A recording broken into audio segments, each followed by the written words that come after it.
What do private equity firms actually do? Which are the different types of strategies they pursue? And what is the typical structure of a private equity firm? These are some of the questions we would try to answer in this video. Okay, but first things first, why the name private equity? Let's break it down.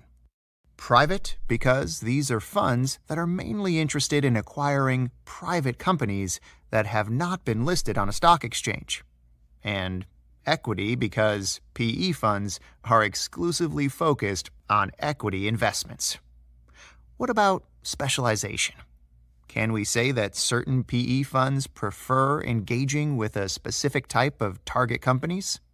The short answer is yes. Most private equity firms specialize in deals with a specific type of targets based on the lifecycle stage of these targets.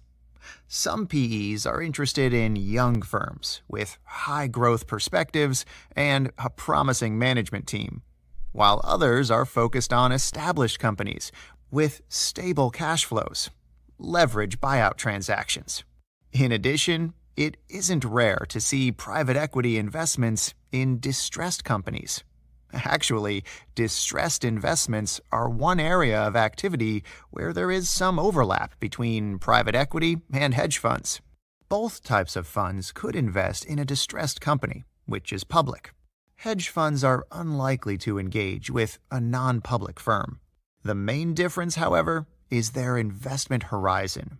A private equity would typically try to acquire the entirety of shares of the target, delist it, change management, introduce measures oriented towards improving financial performance, and then be patient for at least a couple of years before exiting the investment through a sale or a new listing.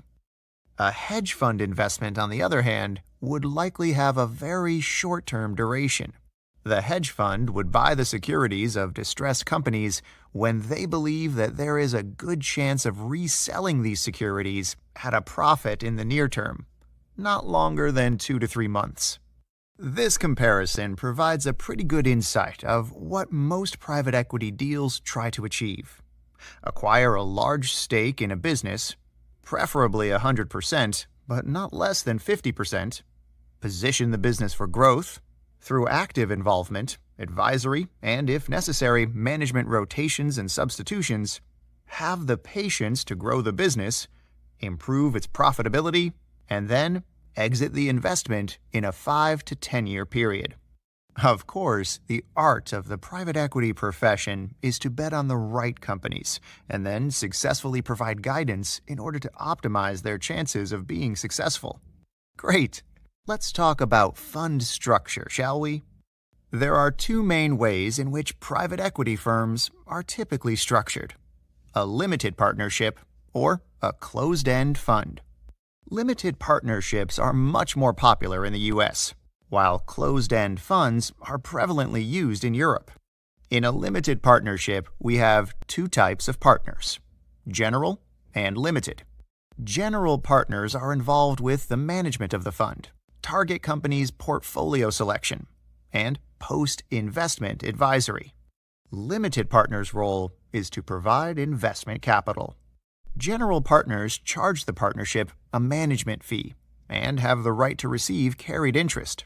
This is the famous 2-20% compensation structure, where 2% is paid as a management fee, even if the fund isn't successful, and then 20% of all proceeds after break-even are received by general partners.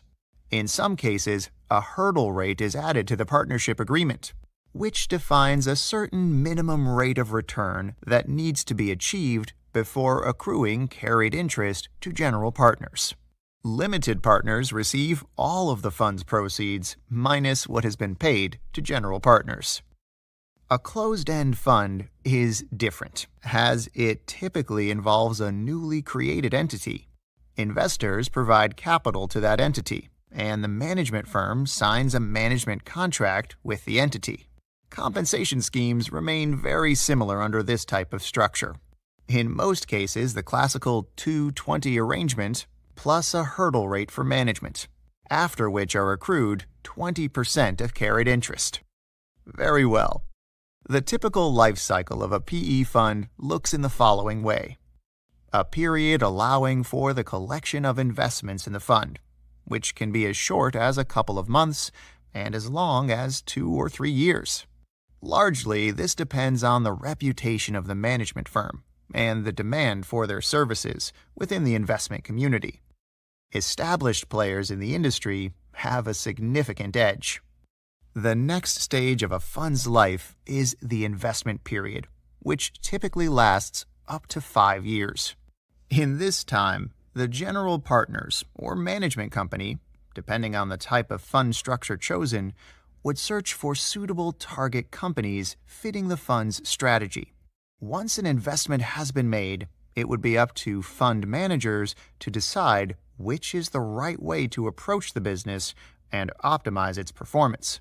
Advice for management and even management substitutions are very frequent when a private equity takes control. Most PE firms are very hands-on throughout the entire life cycle of the investment. They meet frequently with management and are keen on ensuring that the business is on the right track of being ready to be sold or listed on a stock exchange. Of course, the final stage is divestiture, and understandably, it could last several years, in some cases, even 5. Various factors determine when is the best moment to exit a business. A few examples are general state of the economy, market volatility, and quite importantly, finding the right buyer, willing to pay the right price. Once the entire portfolio is divested, the fund closes, and all proceeds are distributed among general and limited partners in a partnership structure or among investors and the management company in a closed-end fund. I hope this video allowed you to gain a good understanding of what it is that private equity firms actually do.